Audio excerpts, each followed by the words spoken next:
Eleanor was born May 27, 1914, in Fond du Lac, Wisconsin, the fourth of four children of Alvina Ruping and Albert Huelsman. Her parents were both first-generation Americans, born in Fond du Lac, of German immigrants. Both spoke German as children, and then between each other when they wanted their own children to be unable to understand their conversation. When Eleanor was 2, in 1916, the family moved to 124 East Division, where she lived for the remainder of her childhood. The home was built in 1901 and remains today almost the same as when she was growing up. Going with Dad when he collected rent, but one of his big purchases was this building in the center of the downtown, and he came home one day and told my mother. He said, "I just bought 65 Main Street," and she said, "With what?" He says, "Well, I paid $300 down." When they asked me when I was in kindergarten or first grade, where did my dad work, and I said, "In a saloon." Of course, Mother got that from the teacher after it was a friend of hers, you know. And they thought it was kind of cute. They thought it was kind of funny. But I can remember, and I can remember those swinging doors. I used to love to go. It was on the city. About that. He was on the city council for, well, I think he was when he died. He's still on. He'd been elected again, another term. In between times, he ran for mayor, though, because he wanted the mayor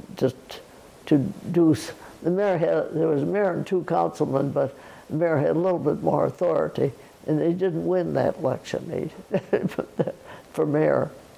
And that was when I was in, I think that was about when I was in college. But he ran again for commissioner, and so, but he always invested in him some way, you know, and that he had probably at one time as many as 50 pieces of property. There may have been less than that by the time he died. I don't know. He did sell a few things. When he had a good buy on it, he sold it. Nothing was, those were the only 2 buildings that were not negotiable for sale. And,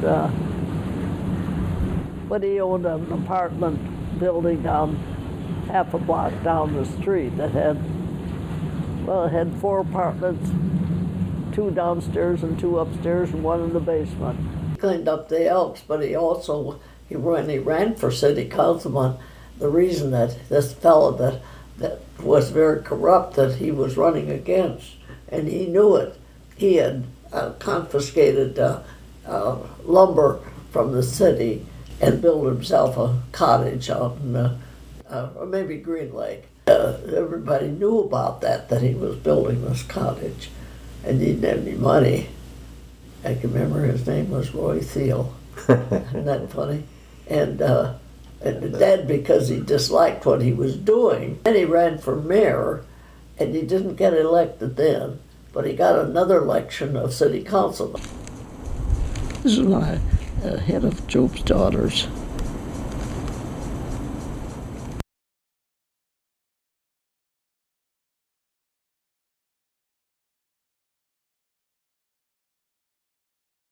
It was so exciting, and what was exciting about it? Well, I just meant meeting all these people, and my roommate, you know, who was there, and then she said, "Well, let's go walk downtown, you know, something. I want to get something," and we met various people. One of them happened to be Russ, but I didn't, and just met him. He was a sophomore and I was a freshman, and I never was really homesick. I was too busy with everything else to study, I know that. What was it that was so exciting that distracted you? Well, boys. You know, I had boyfriends in high school, you know, and that sort of thing. And, but this was exciting that I could have a date every night. Because, you know, there were 700 boys and 300 women or something. That was kind of fun. But while we were waiting, Dad and I walked out onto the dock, and it was so pretty, you know, the lake, and looked up the lake, and so we were starting off, we were at the end of the dock, just looking up and down the lake. And we started, when they called, and we started back, and we were beside each other, and I was just a little bit ahead of Dad. I remember my right foot just hitting this board, and it was rotten, and my foot went down. But of course, that when it went down, I lost my balance, and of course, as I went in the lake completely, and I even landed so that I sat down, and so the water went right over my head. And so, of course, I got up right away. It was, you know, just near the shore, and then walked in.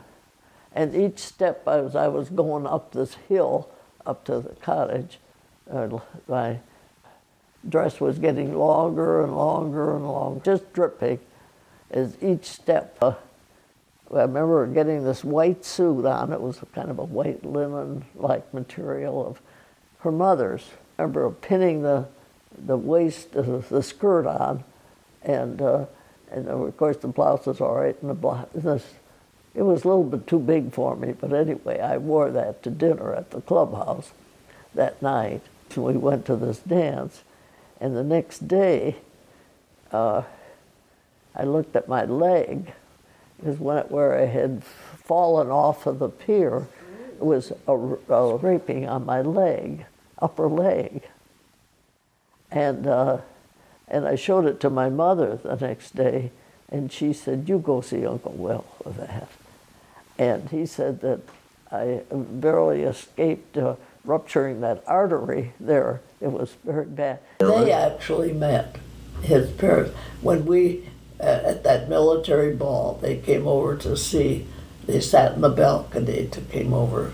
And so they met each other, the two families met each other at that point at the military ball, which was Dad's senior year and your junior 34. year. 34. Yeah, 34, yeah. He died in 36. But I remember the meeting. That's the only time they ever met, my dad. And I remember just Dad saying, "Can't you find anybody else around Fond du Lac?" Something like that.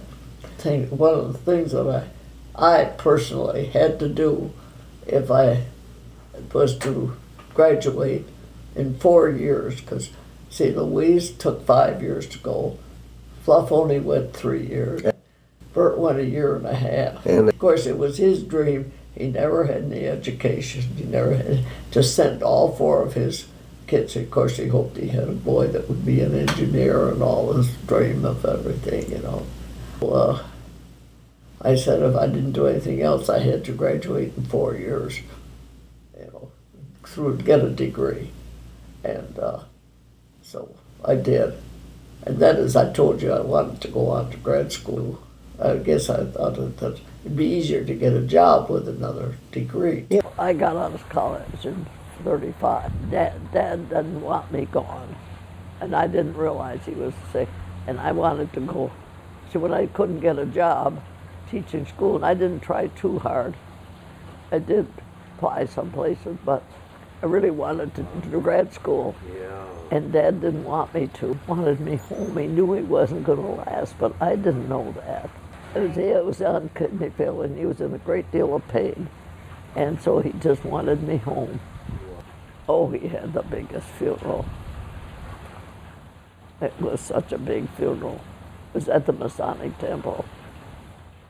Hundreds. It was a week before that, was still signing some papers and things like that. Great. He was quite a guy. I don't really feel like I got to know him.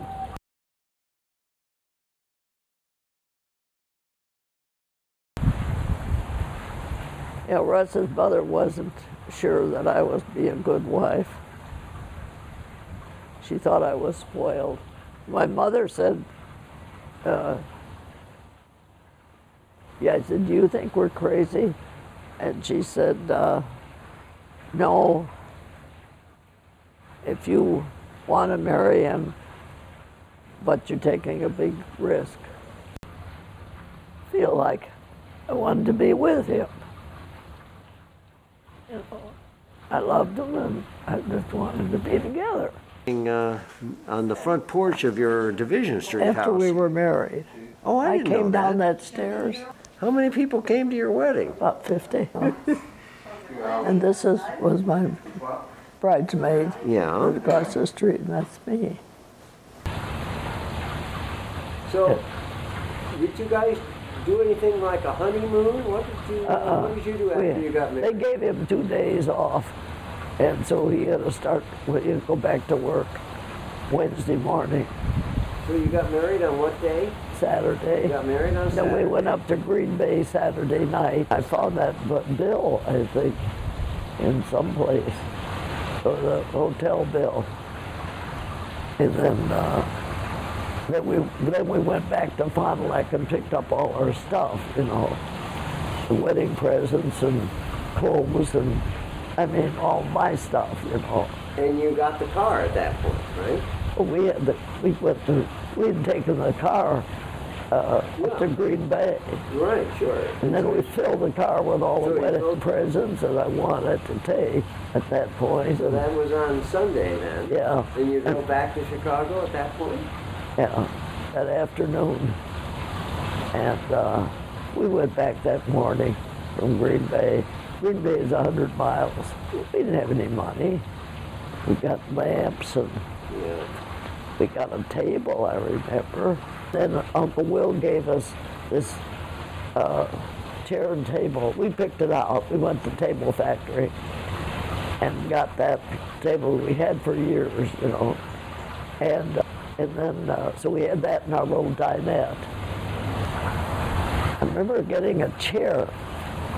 I guess we did get some money to buy that chair, another chair for the living room. We had saved $500, enough to buy, we bought a bedroom set, and bed, dresser, and a chest. And then we bought a sofa and a chair. We had it all figured out, knowing what was how much we needed to live on, you know, and how much we could afford for rent and food, you know. It was really tight. He was making about 31, and then it got raised to $34 a week at Western Electric. Western Electric in Chicago. And we paid $37 for rent. I got $1 a day, $7 a week for food. We even would go out to eat once a week. Sometimes we would go to some little restaurant that had a special dinner, 45 cents, and that was 90 cents and 10 cents for tip. So that cost us just $1 to go out. But you know, pork chops were a nickel. Bread was either 10 cents or something like that. In those days, cereal was cheap too. And my mother had bought me a few pans and things to cook with, the frying pans. And then a couple of months after we were married, I thought I'd make him some bran muffins for lunch. And so I got everything all out together. I didn't have any muffin tins, so I couldn't do it. His mother thought it was terrible I couldn't cook, you know. And so she insisted that we come out to her house every Sunday so Dad would have one good meal a week.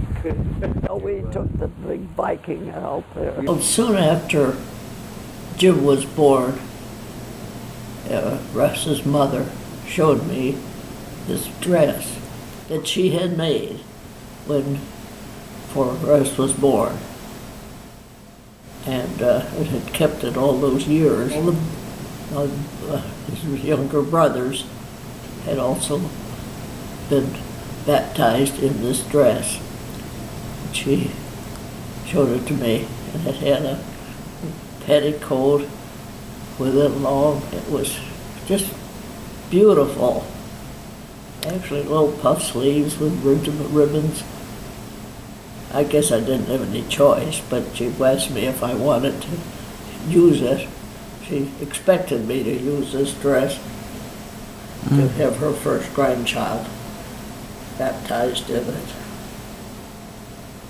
So I was thrilled to have it and used it for my two girls too. And then I held on to it. Then along came some grandchildren. Sandy was the first to use it for Julie for her baptism. I offered anybody in the family to use it if they wanted to. And so some of the great-grandchildren have. Sue used it for her grandchildren. And then she decided to have it framed. We moved around June of 38. Genoa. Genoa, right. Because it's Genoa, Italy, and Genoa, Illinois. He had just got this job with the idea that he could be the chief engineer. And they needed another engineer. But the fellow that ran the like electric, he had been the chief engineer, and he would never let anybody else have the job. Nobody ever suited him. It was a wonderful experience because what he did was design switchboards at that time, and he was that like.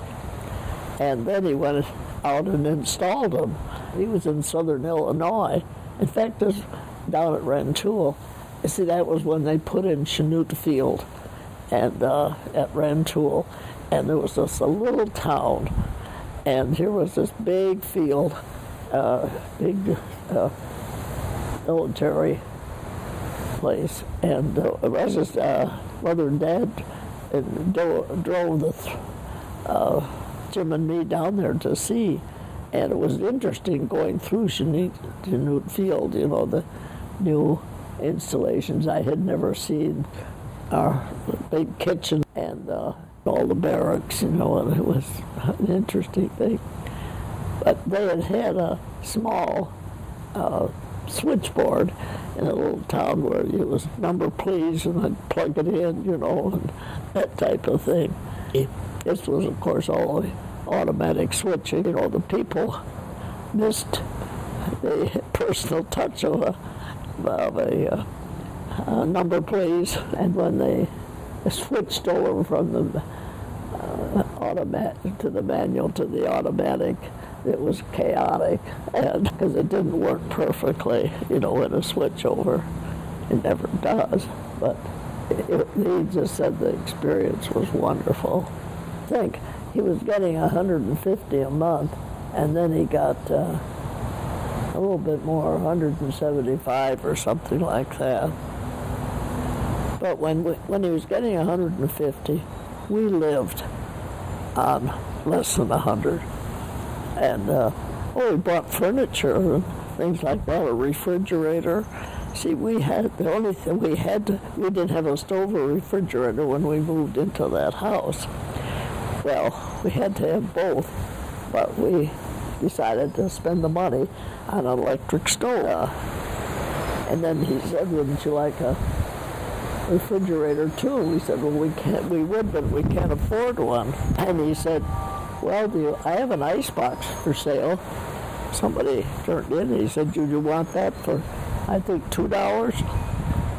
So we bought an ice box. And then, of course, we had a lot of interesting experiences with the water flowing, overflowing, because forgetting to empty it out, there was a pan underneath the ice box, and so it had to be emptied every day. He hired somebody else who, what Dad thought was a especially smart engineer, and he wouldn't let him either. So he eventually left, like after just a couple of years, and went to Stromberg, and he was the one that got Dad to go to Stromberg. Oh, I sure know how excited I was moving to New York State, Genoa, Illinois, you know, and moving to Rochester was quite a, and of course Pearl Harbor messed up everything. You know, during the war, the mother wasn't too willing to take you, but not Dad would. I'd just say, could Jim stay with you? I want to go see Russ. But so many marriages broke up. The fellows would find new girls, and the girls left at home would start going out with other fellows, and I didn't want. There I had 2 little kids, and I was determined that I didn't worry about him, but he was a good-looking soldier, you know, in a uniform, and he had that smile that everybody loved, and as I said, I didn't worry about it. This trip that he went with for the Army, he said, came home one day and he said, would you like to go and see your family? And I said, where are you going? He said, well, I'm supposed to go down to Florida for a couple of weeks, but I can't see that it'll be done in less than 3 weeks and probably more. And so I got on the train with you, I guess, you know, probably about 3 and 5 at the time. We had a compartment, and I put you 2 in the lower berth, and then I could look over the edge and see. Otherwise, if I were up above, I was afraid you'd roll out, and this way I could. And I put you at each end of the berth, and you slept fine. Dad called me and said he talked to his mother first, because he wanted me to come down to Florida, and so I asked my mother and Harriet if I could leave you there, and it took Sandy down to Glen Ellen, and then went down to Florida, and I was there about 10 days, I guess. But when it was so beautiful in Orlando, we were out for a walk around the lake, and Dad introduced me to a fellow that he was working with. It was a job with the Air Corps, and the Air Corps was not in a hurry to finish, because they liked it down there. So, and when he introduced me to this fellow, he's their wife, you know, because most of them had girlfriends they were walking with, and so not very many wives were there. And, so I was always happy that he wanted me to come down there, and I got to know one of the girls that was at this dances Saturday night, and she was having a terrible time. She was dating this nice captain that was not a nice woman, but she had a husband that was in the service, and he was nice looking, and he liked her, obviously, and it was just, so there were a lot of men. I could see how marriages can break up, so I know, as people didn't think it was necessary, I wanted to see Dad, because when we were in the service, Dad and I had taken you 2 kids back. This was when he was going to school in New York, and at AT&T, you know, training school for being shipped overseas. And he went to school 6 weeks, 8 weeks. But he wasn't shipped overseas. No. He got us just as far as Presidio. But Dad said that would have been a suicide when he was scheduled to go on to landing in Japan, and half of them weren't going to make it, or more than that, to try to get, get communications ahead, you know.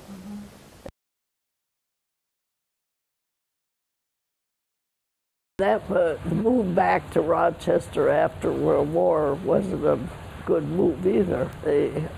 Things had changed in the electronic business or communications, and they were doing research in the telephone business. Research was very limited because of the television had broken into their thing, and their business was not very good. But and they would not have hired him if they weren't forced to, I don't think. But if you quit a job because of the service, you were told you could have that job back. He was offered a job with AT&T at the time too. He thought it would be might end up in a traveling job, and he'd done so much traveling in the Army for so many years that he wanted to be home. He was doing the services when he met that fella from Motorola that he got the job. So I think if he'd gone like directly to Motorola, but he didn't have an offer there. I mean, he didn't try to get a job. So in those years where everybody was making a lot of money, he wasn't.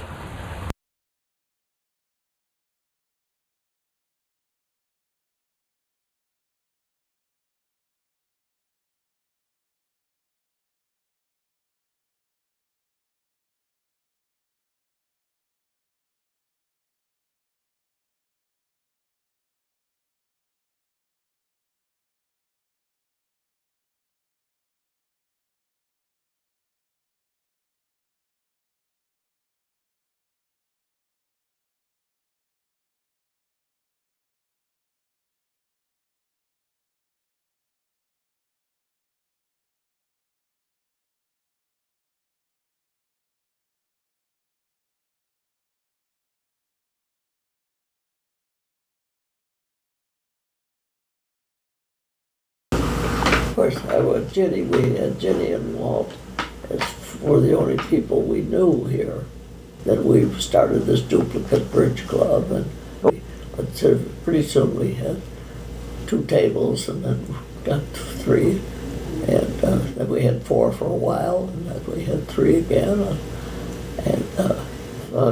I joined an investment club and played bridge, and went to Richardson Women's Club and became active in that. I remember doing yoga and things like that. And then there was always a dinner group, and there was a bridge group. Then I remember us starting a couples group with that bridge group.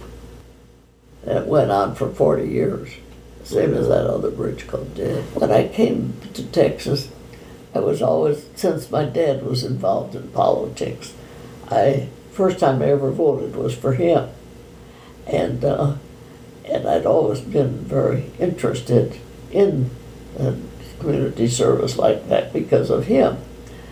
And so when I moved to Texas, it was an entirely different political situation than the state of Wisconsin was so Republican. The state of Texas was so Democratic. So I thought, I got to do something about this. And Dad was kind of a straight Republican. I wanted to vote for the individual. So I didn't let him influence. We talked things over, but I couldn't convince him, and he couldn't convince me who to vote for. But I decided to join the League of Women Voters just to learn who I was voting for. I even went as a representative of the Richardson to the Corpus Christi to a state meeting one time, and so, but I had to know who I was voting for and what, and I remember going soliciting something.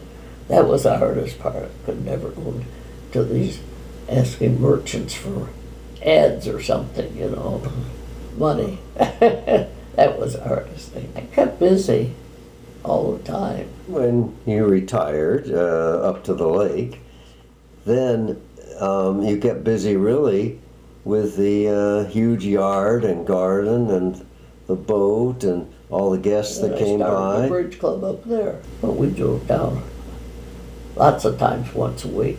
But no, she was married in 70 and spent the next 4 years in Germany. That's what, then we had to go and see our kid. That started our foreign travel. 14, 15, 16 days was probably the longest. One time I regretted one of the trips it was 2 weeks on a Norwegian cruise where we went to Norway and Sweden and Denmark. And then a lot of the people on this cruise took an extra week and went to Russia. I often regretted that. We said 2 weeks is long enough. It was a wonderful cruise. I remember reading the newspaper at midnight on the deck.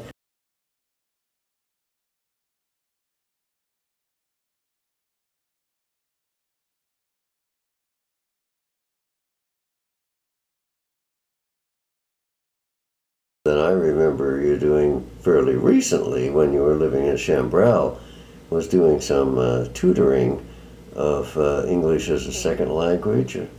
Yeah, I was enjoying it, and they were enjoying the work we were doing. Because talking, I remember several of them, they were very well educated from China, and she was so anxious to learn to be able to go shopping, and so they wanted to learn just for me. So I'd take the Sunday paper with ads of the kids to take the paper, you know, and look at it. Then somebody would try to help the other one, then they would revert to Chinese. No Chinese allowed. Of course, I couldn't understand what they were saying, so no Chinese. And then you would have to ask them, where did they live? And they had learned name, address, telephone, like this, and so they could answer them in listing. But if I said, when did you come to the United States? They couldn't answer that. See? That's what you had to do to them to get them to be able to talk. So I enjoyed it. I was sorry I couldn't keep on. Yeah. As a child, Eleanor was taught how to knit by her mother. She used the fast and efficient German method and made many different articles, beautiful articles, from blankets to sweaters to scarves and caps. Here is a photo from March 2012 of the baby blankets she and the other volunteers made recently. So what would be some of the things that make you feel proud? You 3 kids. Yeah. They were all happy. And then the grandchildren, enjoying the great-grandchildren and enjoying being a part of their lives, you know, all the kids. I'm happy that you kids get along. Now, don't you spoil that after I'm gone. Oh, heavens, no. And argue with, Sue's gonna have to see that the estate gets settled. I'm sure she'll do it with Rick's help, the best of her ability, but I hope you don't give her a hard time, and because it takes longer than you think sometimes. And I know that a lot of my investments most of them will be sold, but you kind of sometimes have to wait until there's a good time to settle. Well, I've enjoyed making this story of what's been my life. It's been fun making it. I hope you haven't been too bored. And for sure, don't be sad that I'm no longer with you. It's all right if you miss me. But remember how happy I was with you all. I have had a happy and interesting life with its ups and downs. Anyway, take care of yourselves and each other and be happy and enjoy your life.